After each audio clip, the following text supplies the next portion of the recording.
मेरे लाडलो, कैसे हैं आप सभी लोग। उम्मीद है आप सब लोग मज़े में होंगे और अपनी लाइफ और अपनी स्टडी को बहुत इंजॉय कर रहे होंगे। चलिए, इससे पहले के वीडियो लेक्चर्स में हम लोगों ने एक्सरसाइज 7.1 के एग्जाम्पल्स और उसके सारे क्वेश्चंस डिस्कस किए हैं एक एक करके। उससे पहले की वीडियो लेक्चर में हम लोगों ने फार्मूले, जो बेसिक फार्मूले हैं इंटीग्रेशन के, उनको डिस्कस किया है। और आज के इस वीडियो लेक्चर में हम लोग एक्सरसाइज 7.2 यानी कि इंटीग्रेशन, क्लास 12 की इंटीग्रेशन की एक्सरसाइज 7.2 को हम लोग डिस्कस करने वाले हैं। इस एक्सरसाइज को डिस्कस करते समय हम लोग एक एक पॉइंट का ध्यान रखेंगे, मतलब बिल्कुल बेसिक से एक एक चीज़ को हम लोग डिस्कस करेंगे।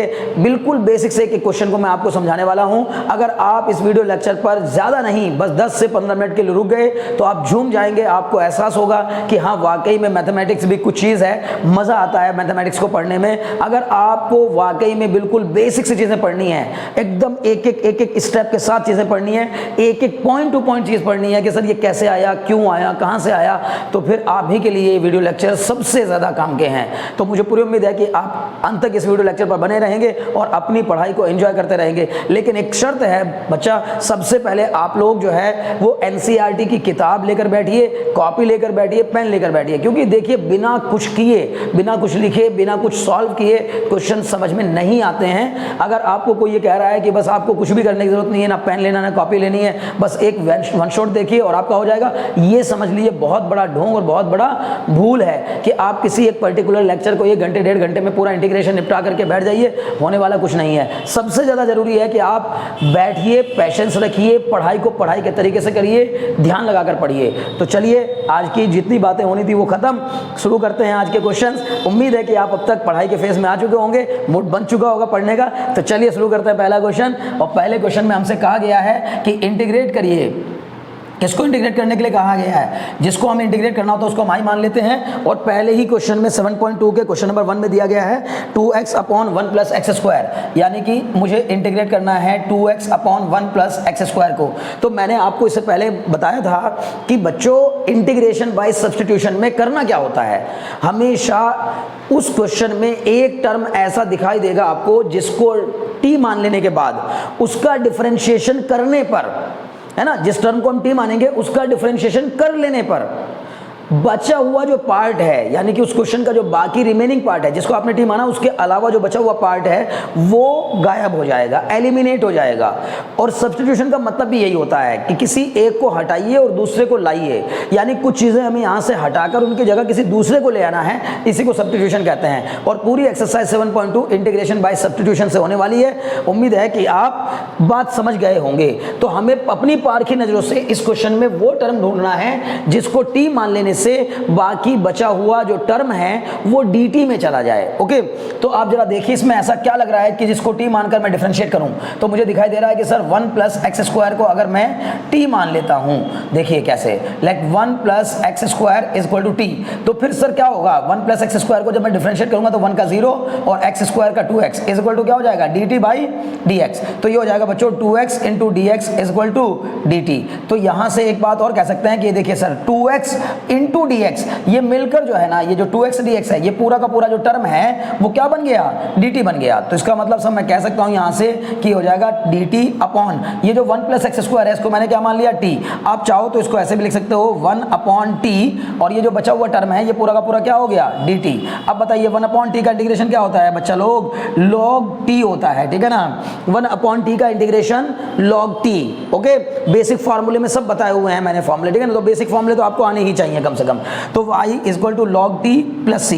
अब क्या रखेंगे, i इज इक्वल टू जो आपने t माना है बस उसकी वैल्यू रख देनी है उठा करके। मैंने किसकी वैल्यू रखी है, 1 प्लस एक्स स्क्वायर, ये लॉग मॉड t लगा दिया करो, तो log mod 1 plus x square plus c, ये आंसर हो जाएगा। तो पहला क्वेश्चन बड़ी आसानी से आपको समझ में आ गया होगा, क्लियर। तो चलिए अगले क्वेश्चन की तरफ बढ़ते हैं। अगले क्वेश्चन में कहा गया बच्चे, है ना, क्वेश्चन नंबर 2 में कहा गया है कि इंटीग्रेट करिए log x। देखिए बुक में ऐसे नहीं लिखा गया क्वेश्चन, बस उसमें ऊपर लिख दिया integrate all the questions. Question number 1 से लेके 37 तक के क्वेश्चंस को इंटीग्रेट करना है with respect to x। Okay, ये बात कही गई है। तो हम अपने आप ही सिंबल लगा लेंगे, ठीक है ना, ये इंटीग्रेशन का सिंबल होता है। तो i इक्वल टू क्या हो जाएगा, integrate log x upon x square. क्या दिया गया है देखते हैं, नहीं दिया गया है इंटीग्रेट log x का स्क्वायर अपॉन x। ओके चलिए जी करते हैं फिर। तो ये कहा गया है log x का स्क्वायर अपॉन x dx। अब बच्चे बताओ इसमें देख करके आपको क्या नजर आ रहा है, किस टर्म को t मान ले ताकि उसका डिफरेंशिएशन बचा हुआ रिमेनिंग पार्ट जो है वो आ जाए। तो भाई मुझे साफ साफ दिखाई दे रहा है कि सर अगर मैं log x को t मान लेता हूं, ठीक है, तो सर क्या करेंगे, let log x is equal to t। अगर log x को t मान लिया तो सर ये आ जाएगा 1 upon x is equal to t को डिफरेंशिएट करेंगे x के रेस्पेक्ट में तो आ जाएगा sir dt by dx। log x का डिफरेंशिएशन 1 अपॉन x होता है तो 1 upon x is equal to dt by dx। तो अब ये हो जाएगा 1 upon x into dx is equal to dt। Sir ये जो 1 अपॉन x और dx है ये मिलकर पूरा क्या हो जाएगा, ये dt हो जाएगा। तो इसका मतलब, और ये जो log x है सर ये क्या हो जाएगा, ये t हो जाएगा सर। तो t का स्क्वायर और ये जो टर्म है ये 1 upon x into d x, ये 1 upon x into d x जो है वो dt बन जाएगा। अब बताइए क्या आएगा आंसर, तो आंसर जाएगा सर t का cube upon 3 plus c। T square का इंटीग्रेशन क्या हो जाएगा, t का क्यूब अपॉन 3 प्लस c। बस t जिसको आपने माना था उसकी वैल्यू रख दीजिएगा उठा करके, हमने t माना था log x को, तो आंसर आएगा सर log x का क्यूब अपॉन 3 प्लस c। लो जी खत्म हो गया क्वेश्चन। मुझे पूरी उम्मीद है बात समझ में आ गई होगी, क्लियर। चलिए तो फिर क्वेश्चन नंबर 3 की तरफ बढ़ते हैं। बहुत आराम से बता रहा हूँ, बहुत धीमे धीमे, लेकिन फिर यही बात मैं कहूँगा वापस फिर से आपसे, अगर आप अभी तक मेरे इस चैनल पर बने हुए या इस वीडियो को आप देख रहे हैं अभी तक, तो आप समझिए मेरी बात को ध्यान से। मतलब आपको जो है थोड़ा पेशेंस रखना पड़ेगा अगर चीज़ों को सीखना है। अगर आप चाहते हो कि मैथमेटिक्स आपको समझ में आए, जिसे समझना कहते हैं, केवल ये नहीं कि एग्जाम के लिहाज से मैंने सर 2 घंटे में पूरा इंटीग्रेशन कंप्लीट कर दिया। आपको ऐसे बहुत सारा मटेरियल बच्चों मिल जाएगा जो आपको कहेगा कि 1 घंटे में सब कुछ खत्म, 2 घंटे में पूरी किताब खत्म, 6 घंटे में पूरा सिलेबस खत्म। तो ये सब जो चीज़ें आपको 1 घंटे 2 घंटे में पूरा खत्म करने वाली हैं, आप एक बार बताओ, जरा सा दिमाग अपना लगाओ। अगर सपोज करो कि 6 घंटे में पूरा सिलेबस कंप्लीट और 6 घंटे में पूरा इंटीग्रेशन कंप्लीट, 2 घंटे में पूरा इंटीग्रेशन कंप्लीट ऐसे हो जाया करता, तो ये इतना बड़ा सा 1 साल का टाइम पीरियड क्यों दिया होता आपको 12th करने के लिए। बस बोलते कि भैया एक काम करो, एक दिन लगाओ और एक दिन में एक सब्जेक्ट कंप्लीट करो और हफ्ते भर में अपना पूरा सिलेबस सब कुछ 12th का कंप्लीट करके 12th पास आउट कर जाओ। ऐसा नहीं होता बच्चे, आपको चीज़ों को सीखना है, आपको चीज़ों को जानना है, अपनी ज़िंदगी में आगे तक उतारना है उन चीज़ों को। अगर ये करना चाहते हो तो समय तो देना पड़ेगा, क्लियर है ना। तो मैं तो यही कहूँगा कि थोड़ा सा पेशेंस रखिए और ख़ास तौर से अपने उन फ्रेंड्स को ये वीडियो ज़रूर शेयर करिए जो फ्रेंड्स आपके बहुत डिफ़िकल्टी महसूस करते हैं। सर यहाँ भी पढ़ के देख लिया, वहाँ भी पढ़ के देख लिया, यहाँ कुछ नहीं हुआ, वहाँ कुछ नहीं हुआ। मैं बेफिक्र होकर के बैठ जाइए, मैं आपको गारंटी दे सकता हूँ कि यहाँ रहकर आपका सब कुछ होने वाला है। मैथ्स का जो डर है वो तो बिल्कुल पूरी तरीके से फुल हो जाएगा, 1% नहीं बचेगा, क्लियर। चलिए चलते हैं तो फिर तीसरे क्वेश्चन की तरफ। तीसरा क्वेश्चन क्या कह रहा है, तीसरे क्वेश्चन में कहा गया बच्चे कि इंटीग्रेट करना है i is equal to 1 upon x plus x log x dx। तो जो हमें कहा गया है इंटीग्रेट करने के लिए उसको हम i के इक्वल मान लेते हैं। i इज इक्वल टू हो गया 1 upon x plus x log x dx। अब थोड़ा सा दिमाग लगाइए, देखिए मैं आपको ना यहाँ पर वो फील नहीं दूंगा, मैं आपको ऐसा फील दूंगा जैसे आप मेरे सामने बैठे हुए हैं, बिल्कुल वही फील चाहिए मुझे, ठीक है ना। और आप भी इसी फील के साथ बैठिए, ठीक है ना, कि आप जैसे सर के सामने बैठ के क्लास में पढ़ रहे हैं। आप मुझे बताइए इस क्वेश्चन में आपको देखकर क्या नजर आया। मैंने आपको अभी 2 क्वेश्चन समझाए तो उनमें क्या बताया, उनमें यही बताया कि किसी एक पर्टिकुलर टर्म को t मान लेने पर बचा हुआ जो टर्म है, रिमेनिंग पार्ट है, वो गायब हो जाता है, एलिमिनेट हो जाता है। ओके, अब यहां आप सोचिए कि सर मैं यहां किसको t मानूं ताकि बचा हुआ जो पार्ट है वो गायब हो जाए, एलिमिनेट हो जाए। एक को लाने पर दूसरा क्या हो जाए, सब्स्टिट्यूट हो जाए, खत्म, वहां से हट जाए। ओके, सोचो, दिमाग लगाओ जरा सा, ठीक है। तो भाई मैं आपको फिर कहूंगा, आप कहेंगे सर log x को अगर t मान लें तो 1 अपॉन x जो है वो dt में भाग जाएगा। नहीं जा सकता ऐसे। क्यों नहीं जा सकता, क्योंकि ये 1 अपॉन x अलग नहीं है। पहली बात तो डिनोमिनेटर में 2 टर्म हैं। अक्सर कोशिश करना है आपको कि इंटीग्रेशन करते समय अगर डिनोमिनेटर में 2 टर्म, 3 टर्म, 4 टर्म हो तो उनको कैसे भी करके एक टर्म बनाओ। अगर 4 हो, 3 हो, 2 हो तो उनको सिंगल टर्म में कन्वर्ट करने की कोशिश करो, और अगर सिंगल टर्म हो डिनोमिनेटर में तो उसको भगाने की कोशिश करो। देखिए ये जो फंडे मैं आपको बता रहा हूं ना, ये वो चीजें हैं जो आपको खुद बता देंगी कि इस क्वेश्चन को कैसे सॉल्व करना है, ठीक है ना।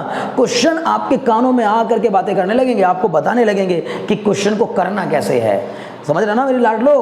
अरे बहुत बढ़िया, क्या कहने, ठीक है। चलो अगर बात समझ में आ रही है तो फिर क्या करेंगे, अब यहाँ थोड़ा सा दिमाग लगाएंगे सर। यहाँ पर ये दो टर्म के बजाय इसको अगर एक सिंगल टर्म में कन्वर्ट करने की कोशिश करें तो कैसे हो सकता है। तो मुझे दिखाई दे रहा है भाई यहाँ से काम कर लेते हैं, 1/x कॉमन ले लेते हैं, क्योंकि मैं यहाँ अगर log x को t मान भी लूंगा तो ये 1/x जाएगा नहीं।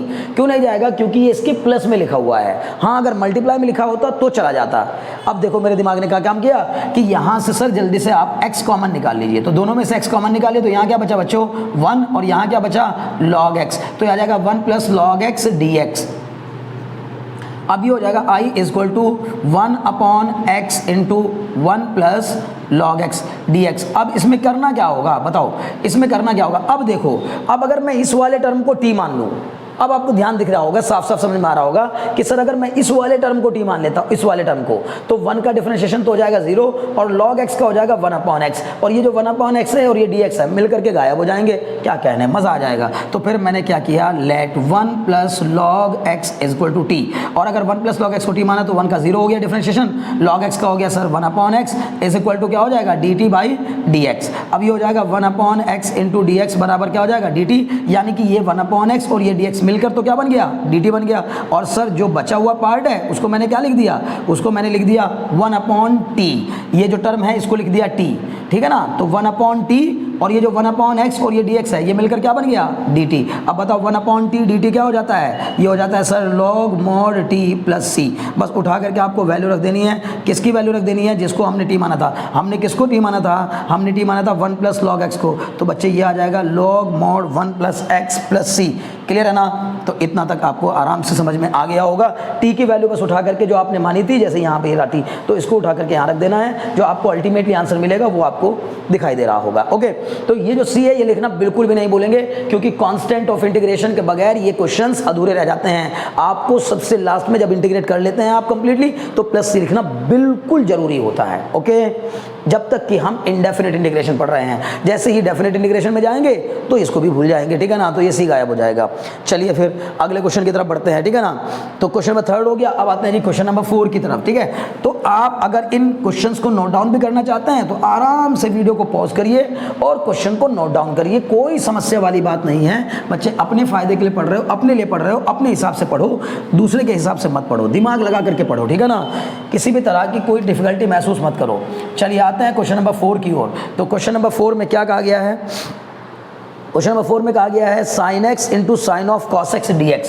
मतलब मेरे को किसको करना है, मतलब बस देखो बुक में तो ऐसे लिखा है question, sin x × sin of cos x, बस ही लिखा है। और क्यों लिखा है सर, क्योंकि उसने ऊपर ही लिख दिया मोटा मोटा कि integrate 1 to 37 with respect to x। Okay, तो हमें x के रेस्पेक्ट में इसको इंटीग्रेट करना है, तो हम खुद ही मान लेंगे इसको। क्या, इसको हम मानेंगे I = sin x × sin of cos x dx, और इंटीग्रेशन का साइन लगा देंगे। देखिए बात समझिए ध्यान से, ये जो cos x है ये साइन के एंगल में है। अब जरा देख कर बताओ जल्दी से तेजी के साथ, इसमें कौन सा टर्म आपको ऐसा दिखाई दे रहा है कि जिसको t मान लेने से बचा हुआ जो पार्ट है, रिमेनिंग पार्ट जो है वो dt में गायब हो जाएगा, ठीक है ना। बोलिए, देखिए जल्दी से देख करके बताइए क्या समझ में आ रहा है, ठीक है।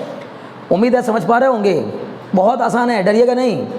देखिए आप कहेंगे सर sin x को t मान लेते हैं। अगर आपने sin x को t माना तो बच्चे बहुत बड़ी गलती हो जाएगी। कारण क्या है, क्योंकि sin x को t मानने के बाद sin x का डिफरेंशिएशन क्या होता है cos x, तो आपको लगेगा सर ये cos x जो है वो गायब हो जाएगा, लेकिन ये cos x गायब नहीं हो सकता, क्योंकि ये sin के साथ एंगल में है, और sin के साथ जब कोई चीज़ एंगल में होती है तो पूरे sin के साथ तो जा सकती है, अकेले एंगल नहीं जा सकता कहीं भी।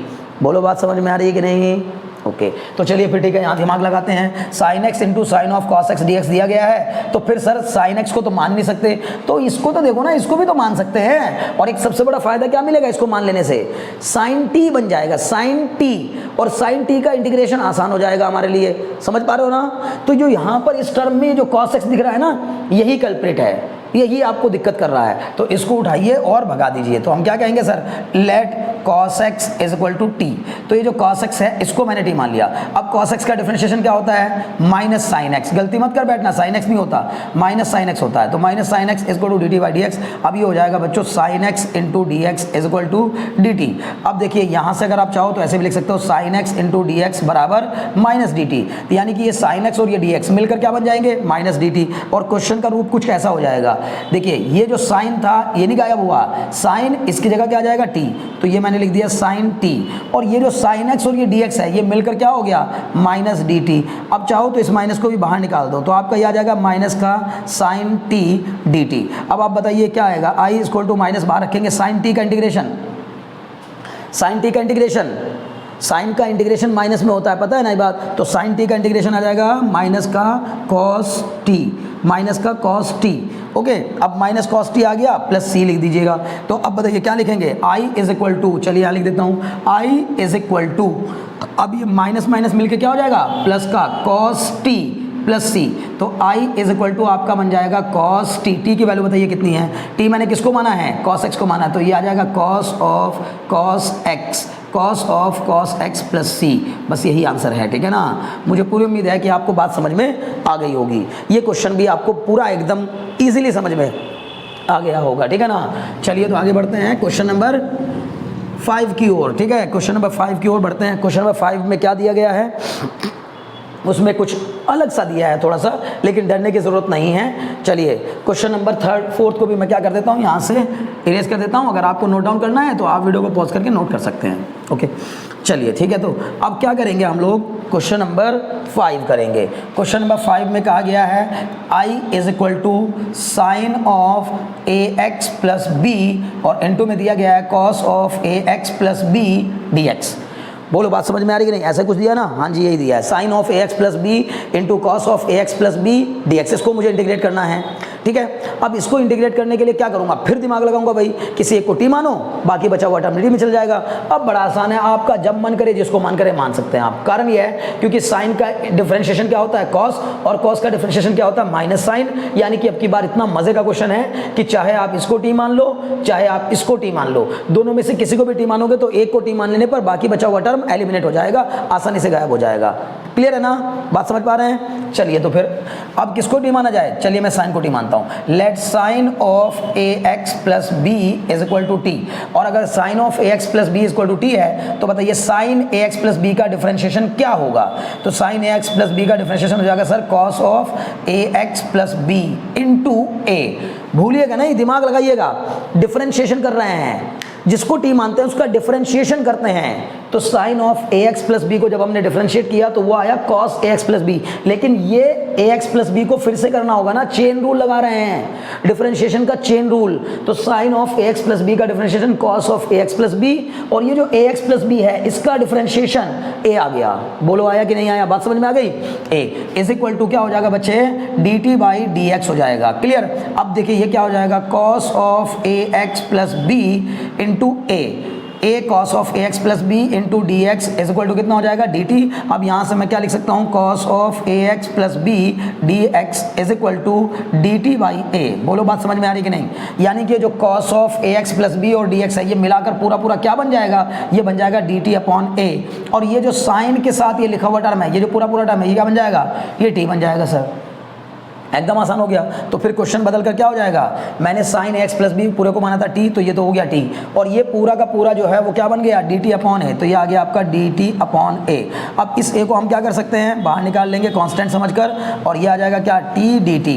अब बताइए जरा मुझे टी का क्या होता है इंटीग्रेशन, तो सर हम बोलेंगे आई इक्वल टू कितना हो जाएगा, ये 1 अपॉन ए कांस्टेंट है बाहर, ये आ जाएगा सर टी स्क्वायर बाई 2, और प्लस का कितना आ जाएगा सी, कैसा है टी स्क्वायर बाई 2, टी की पावर 1 का होता है, टी की पावर 2 अपॉन 2 प्लस सी। अब बस वैल्यू रख दो उठा करके, 1 अपॉन 2a ये बाहर रखो, टी किसको माना था बताइए, तो हमने सर टी माना था sign a x plus B की पावर कितनी आ जाएगी, ये 2 आ जाएगी, प्लस सी। बहुत ज़्यादा से ज़्यादा करना चाहो तो ये भी लिख सकते हो कि आई इक्वल टू आ जाएगा sir 1 upon 2a sine square, क्योंकि साइन का होल स्क्वायर लिखो या साइन स्क्वायर लिखो बात एक ही होती है बच्चों।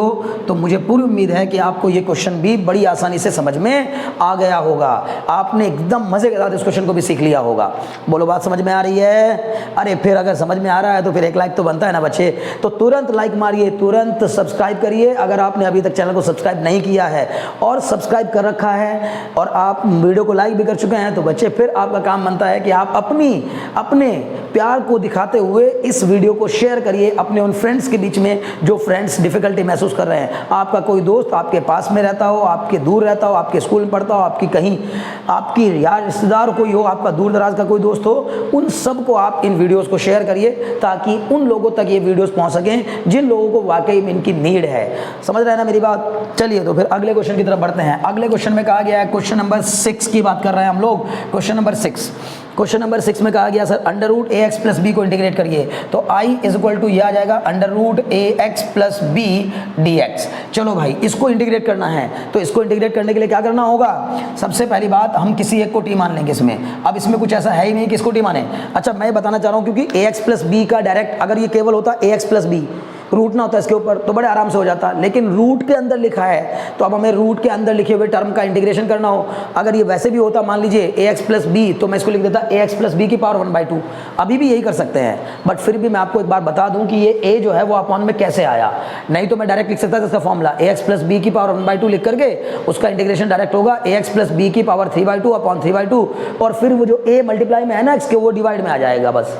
लेकिन ये काम आप भी करने लगेंगे थोड़ा सा, लेकिन समय देना पड़ेगा, थोड़ा टाइम दीजिए, पेशेंस रखिए, गारंटी के साथ आप भी यही सब करने लगेंगे। आप बहुत जल्दी क्वेश्चन करेंगे। आप बताएंगे सर बस आप एक क्वेश्चन दीजिए, आप ऐसे बोलेंगे सर क्वेश्चन दीजिए बस आप इंटीग्रेशन का। अपने स्कूल टीचर को भी, मुझे भी, किसी को भी आप कह सकते हैं बड़ा आराम से कि सर आप ना बस क्वेश्चन दीजिए। क्लियर है? तो चलिए आप देखते हैं यहाँ पर क्या आएगा। मैंने किसको मान लिया? T, a x plus b equal to t. तो अगर इसको मैंने टी माना तो ए कांस्टेंट है बाहर, एक्स का हो जाएगा 1, बी का हो जाएगा 0 equal to d t by d x. Differentiation कर रहे हैं तो ये आ जाएगा a d x equal to d t. इसका मतलब यहाँ से आ जाएगा d x equal to d t by a. तो फिर बच्चों मैं इसको क्वेश्चन को बदल कर लिख दूंगा अंडर रूट कितना, जो मैंने ए एक्स प्लस बी को टी माना है तो ये तो हो जाएगा टी, और ये जो बचा हुआ टर्म है ये हो जाएगा डी टी बाई ए।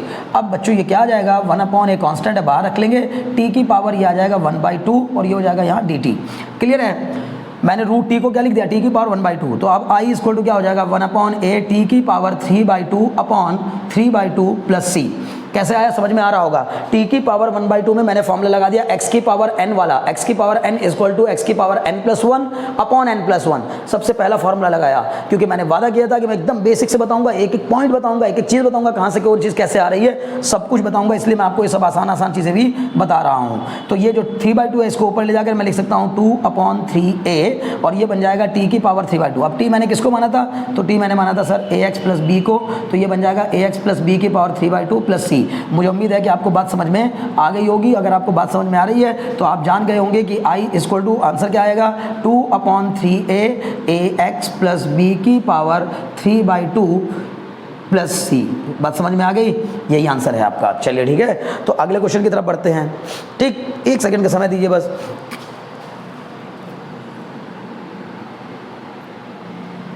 देखिए तो अब क्या करेंगे, अगले क्वेश्चन की तरफ बढ़ेंगे। अगले क्वेश्चन में क्या कहा गया है? क्वेश्चन नंबर 7 में कहा गया है कि इंटीग्रेट करिए। एक मिनट बस क्वेश्चन देख लें। क्वेश्चन नंबर 7 में कहा गया x under root x plus 2। Okay, तो भाई जरा क्वेश्चन नंबर 7 को देखते हैं आप। अच्छा, मुझे पूरी उम्मीद है कि अब आप खुद ही करने लायक हो गए होंगे क्वेश्चन को। आपको लगने लगा होगा सर मैं तो खुद ही कर ले रहा हूँ अब क्वेश्चन, ठीक है ना। Under root x plus 2 dx, ठीक है ना। तो हमें इसको इंटीग्रेट करना है। चलिए अगर आप करने लगे हैं तो बताइए जरा, अच्छा क्या करेंगे इसका, ठीक है। तो अच्छा अपने सजेशंस कमेंट बॉक्स में भी दीजिए जरूर। आपको जो भी लगता है कि सर अगर ऐसा करेंगे तो और बेहतर होगा, और अगर ऐसा करेंगे तो और बेहतर होगा। क्योंकि देखिए बच्चे, आप लोगों का दिया हुआ फीडबैक, आप लोगों का दिया हुआ सजेशन ही हम लोगों को अपने अंदर इंप्रूवमेंट लाने के लिए मजबूर करता है। दूसरी बात, आपका दिया हुआ प्यार, आपकी दी हुई आप एक जो स्नेह होता है, आपका दिया हुआ जो हमारे लिए अफेक्शन होता है, वो अफेक्शन ही हमें मोटिवेट करता है कि हम लोग नए नए वीडियो लेक्चर्स बनाते रहें और आपकी प्रॉब्लम्स को इसी तरह सुलझाते रहें, ठीक है। तो चलिए बताइए कि क्या करना होगा इसमें करना है I equal to integration of x under root x plus 2 dx। तो फिर बच्चे इसको इंटीग्रेट करने के लिए किसको टी मानूं? सर यहाँ तो समस्या नज़र आ रही है। कोई समस्या नहीं है, सिर्फ तुम्हें लग रहा है समस्या नज़र आ रही है। क्योंकि सर मैं किसको टी मान लूँ? अगर मैं x को टी मानता हूँ तो फिर क्या होगा? dx dt में चला जाएगा। तो x को टी मानने से फ़ायदा नहीं होगा, क्योंकि यहाँ फिर t की वैल्यू क्या आएगी? यहाँ जब आप x को टी मान लोगे तो यहाँ t रह जाएगा, क्योंकि x यहाँ पे तो t लिखा जाएगा, तो प्रॉब्लम हो जाएगी। तो ये अंदर वाला जो टर्म है सर x प्लस 2, इसको t मान लूँ तो उससे एक बड़ा फ़ायदा ही मिलेगा कि अगर मैंने इसको t मान लिया तो ये पूरा मिला के एक टर्म बन जाएगा t की पावर 1/2। और फिर इस x का क्या होगा सर? ये भी t के टर्म्स में आ जाएगा, उसकी चिंता मत करो। तो इस क्वेश्चन में हम क्या करेंगे? Let x plus 2 equal to t। तो यहाँ पर आ जाएगा, बताइए बच्चों, dx इक्वल टू dt। कैसे आया, चलो ये भी बताता हूँ कैसा है, ठीक है ना। अभी समझिए, x प्लस 2 को हमने t मान लिया, तो यहाँ से अब आप सोचेंगे सर क्या करूँगा मैं, x को मैं लिख सकता हूँ यहाँ से t माइनस 2, ठीक है। तो अब बताओ, इसको जब मैं डिफरेंशिएट करूँगा तो x का डिफरेंशिएशन क्या हो जाएगा 1, और t का डिफरेंशिएशन क्या हो जाएगा dt बाई dx, और 2 का डिफरेंशिएशन क्या हो जाएगा 0। तो ये आ गया 1 बराबर dt बाई dx। अब इस dx को साइड ले जाएंगे तो ये हो जाएगा dx इक्वल टू dt। इसका मतलब क्या समझ में आया कि x प्लस 2 की जगह तो लिखा जा सकता है t, x की जगह लिखा जा सकता है t माइनस 2, और dx की जगह लिखा जा सकता है dt। तो फिर क्वेश्चन बदलकर कुछ ऐसा हो जाएगा, इस x की जगह पर क्या लिखूंगा t माइनस 2, और इस रूट के अंदर लिखे हुए x प्लस 2 की जगह क्या लिखूंगा t, और इस dx की जगह क्या लिख दूंगा dt। अब कहेंगे सर इससे क्या खास फायदा मिला, देखिए फायदा तो मिला है। क्या फायदा मिला, इसको मैं लिख दूंगा t माइनस 2 और इसको लिख दूंगा t की पावर 1/2 dt। अब बताइए बच्चों क्या हो जाएगा ये, अगर मैंने ऐसा किया तो आप जान रहे होंगे कि इसके बाद क्या करना होगा। इसके बाद बस इतना काम करना है आपको कि इस t को इसके साथ मल्टीप्लाई करना है, i is equal to, bracket को ओपन कर देना है। पहले क्या दिक्कत आ रही थी, पहले सर इस तरह से ब्रैकेट ओपन नहीं हो रहा था, पहले इतनी आसानी से पावर नहीं खुल रही थी, क्योंकि रूट को हम खोल नहीं सकते ऐसे, पावर में लिख सकते हैं 1/2, और फिर ये 2 कहाँ जाएगा, तो इसलिए प्रॉब्लम खड़ी थी। यहाँ कोई प्रॉब्लम नहीं है, अब आराम से हो जाएगा। i इक्वल टू बताओ क्या होगा, t की पावर 1 इंटू टी की पावर 1/2, t की पावर 1 इंटू टी की पावर 1/2। तो अगर बेस सेम हो तो मल्टीप्लाई में पावर ऐड हो जाती है। क्लियर है ना आपको इतनी बात। तो इसका मतलब यहाँ पर पावर को मैं क्या कर दूंगा, ऐड कर दूंगा। ये आ जाएगा t की पावर, एक मिनट बच्चे,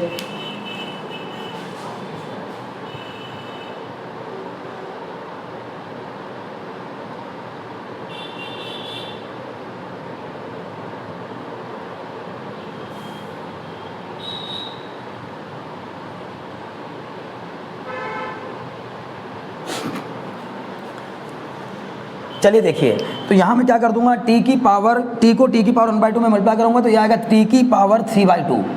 कैसे आया, t की पावर 1 इंटू टी की पावर 1/2। तो अगर बेस सेम हो तो मल्टीप्लाई में पावर ऐड हो जाती है, तो ये हो जाएगा t की पावर 1 इंटू टी की पावर 1/2 मतलब t की पावर 3/2, और फिर माइनस में कितना हो जाएगा 2t की पावर 1/2 dt।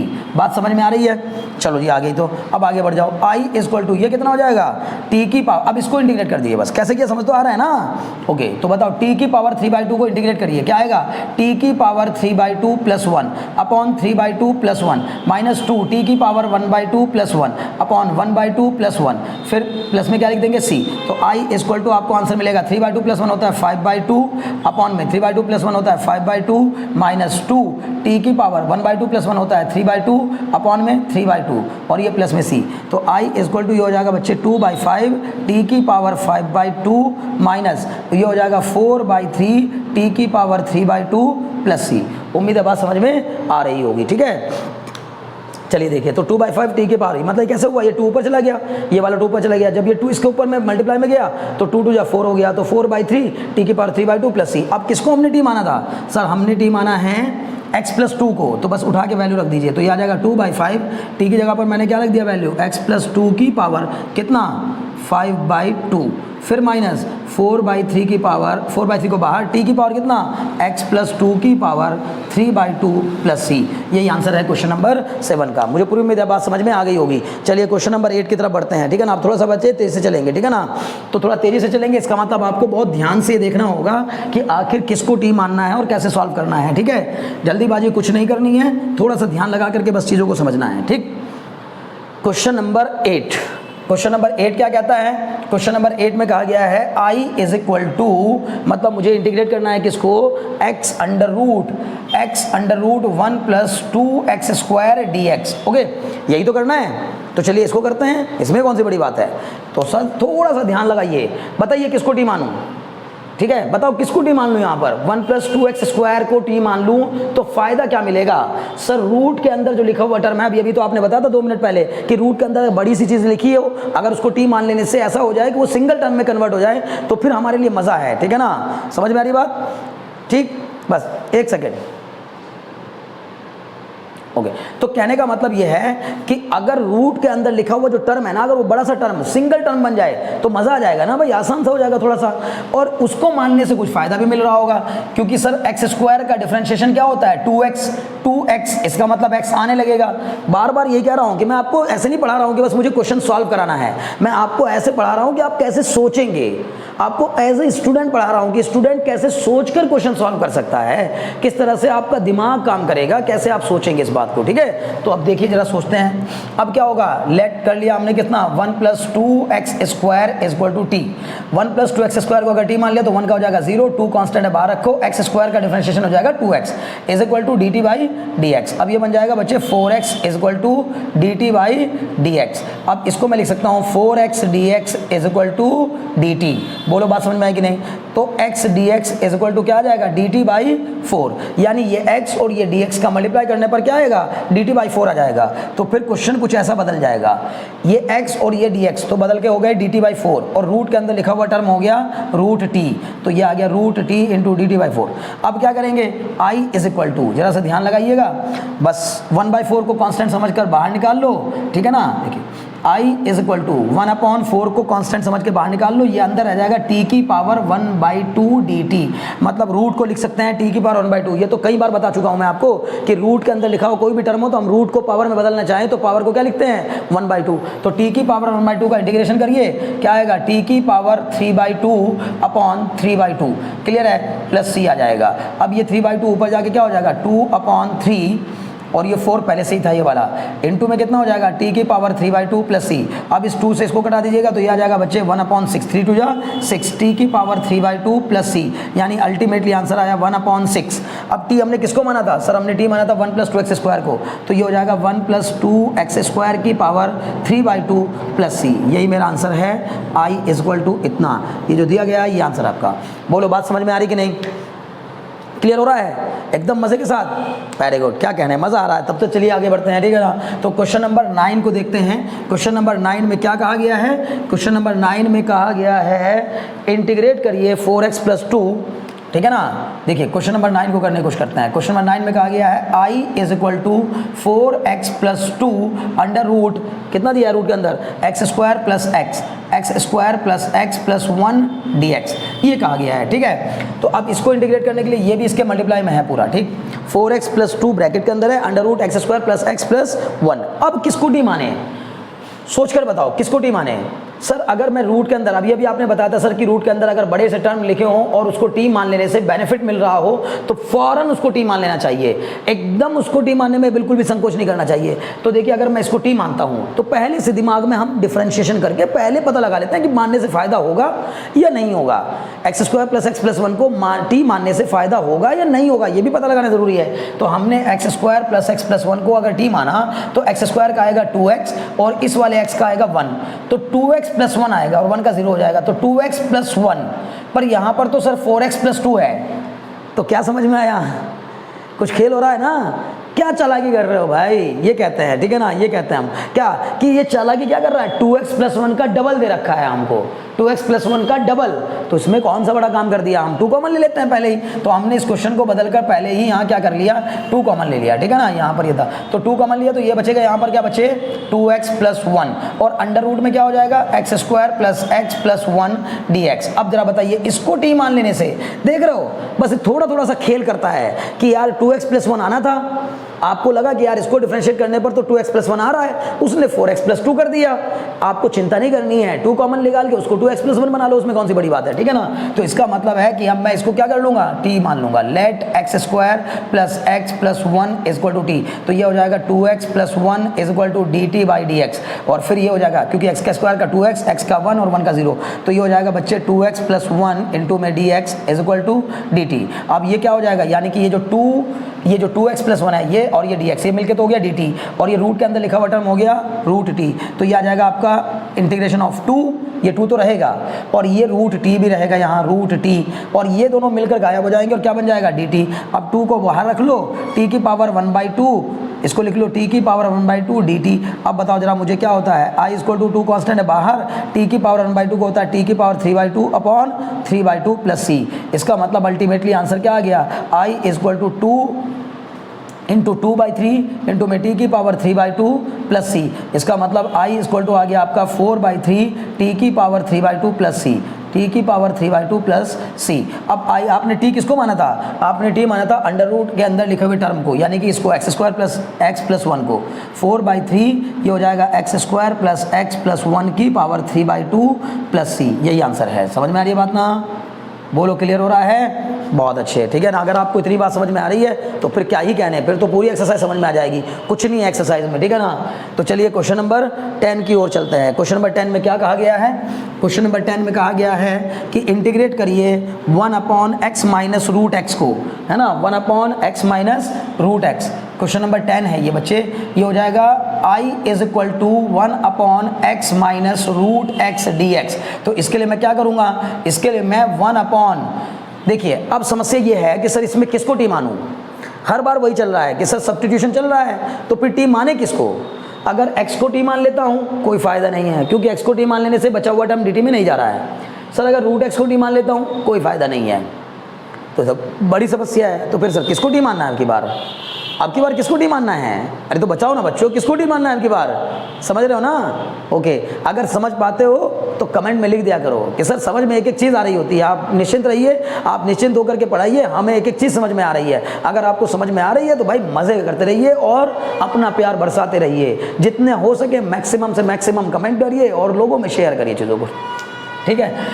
ओके चलिए, तो अब यहाँ से मैं क्या करूँगा मैं बताता हूँ आपको करना क्या है। सबसे बड़ी प्रॉब्लम यह है कि इसमें किसी को भी टी मानने से बाकी बचा हुआ टर्म dt में नहीं जा रहा। बस इतना हो सकता है कि x को टी मान लेने से dx जो है वो dt में बदल जाएगा, लेकिन फ़ायदा कुछ होने वाला है नहीं खास। तो एक चीज़ हम जानते हैं लेकिन कि सर रूट x का डिफ्रेंशिएशन क्या होता है? रूट x का, तो रूट x का डिफरेंशिएशन होता है बच्चों 1/2 रूट x। ये फॉर्मूला तो आपको अलग से पता होना चाहिए कि d/dx of root x equal to होता है 1/2 रूट x, ठीक है ना, 1/2 रूट x।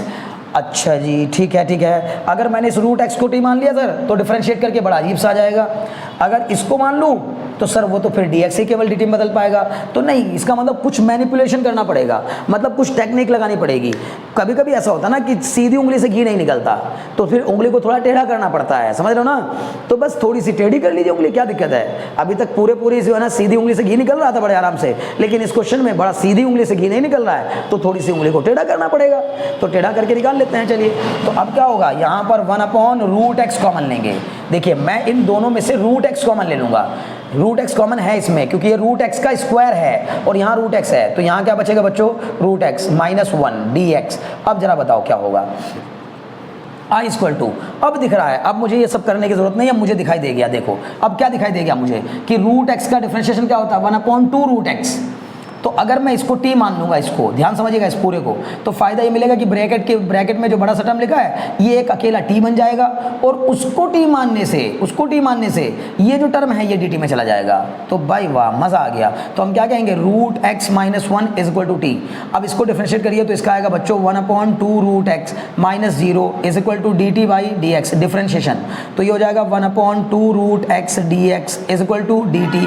मैं कह सकता हूँ 1/√x इंटू में dx is equal to 2dt। बोलो बात समझ में आ रही है कि नहीं आ रही है? 1/√x dx is equal to 2dt। अब 1/√x dx की जगह पर, यानी कि जो 1/√x और ये dx है, इसकी जगह पे तो लिख दूंगा 2dt और इस पूरे की जगह पे लिख दूंगा t। तो क्वेश्चन कुछ ऐसा बन जाएगा I is equal to 1/t, 1/ ये जो टर्म है ये तो हो गया t, 1/t, और ये जो 1/√x और ये dx है ये मिलके बन गया क्या? 2dt। तो बस अब हम क्या करेंगे? अब हम अगले स्टेप में लिखेंगे I इज इक्वल टू 2 को बाहर निकाल लो 1/t dt। अब 1/t का इंटीग्रेशन क्या होता है बच्चे? तो 1/t का इंटीग्रेशन होता है log mod t plus c। तो ये हो जाएगा आंसर 2 log mod। अब mod के अंदर t किसको माना था हमने? रूट x माइनस 1 को माना था, तो log mod root x minus 1 plus c। लो जी, हो गया काम, इसमें कौन सी बड़ी बात। तो अभी बच्चों हमने क्वेश्चन 1 से लेकर क्वेश्चन नंबर 10 तक कंप्लीट कर लिए हैं, और क्वेश्चन नंबर 1 से लेकर 10 तक कंप्लीट करने के बाद अगर आप अब उबने लगे हैं, परेशान होने लगे हैं, तो फिर घबराने की ज़रूरत नहीं है। आज के अपने वीडियो लेक्चर को हम लोग यहीं पर विराम देंगे और यहीं इसको ओवर करने के बाद अगले लेक्चर में, यानी कि इसके पार्ट 2 में, ठीक है ना, एक्सरसाइज 7.2 में एक्चुअली 40 क्वेश्चन हैं। अगर हम 40 क्वेश्चन एक बार में करेंगे तो आपको हो सकता है कि थोड़ा सा लेंदी लगने लगे और आप परेशान होकर, बोर होकर के भागने लगे पढ़ाई से। तो आपको पढ़ाई से भागना नहीं है, बस आपको करना यह है कि ऐसे ही पेशेंस रख करके आप क्वेश्चन सॉल्व करते जाइए और आराम से क्वेश्चन सॉल्व करने के बाद देखिए कि आपने वाकई क्या सीखा, आपने वाकई इस वीडियो लेक्चर से क्या जाना। ठीक है, तो आज के इस वीडियो लेक्चर में हम लोग क्वेश्चन नंबर 10 तक ही रखते हैं। अगले लेक्चर में हम लोग क्वेश्चन नंबर 11 से लेकर 20 तक के क्वेश्चन क्वेश्चंस को सॉल्व कर लेंगे, फिर उसके अगले क्वेश्चन में ऐसे करके हम लोग धीरे धीरे करके पूरी एक्सरसाइज कंप्लीट करेंगे। एक एक क्वेश्चन एनसीईआरटी का मैं आपको सॉल्व कराने वाला हूं विद एग्जांपल।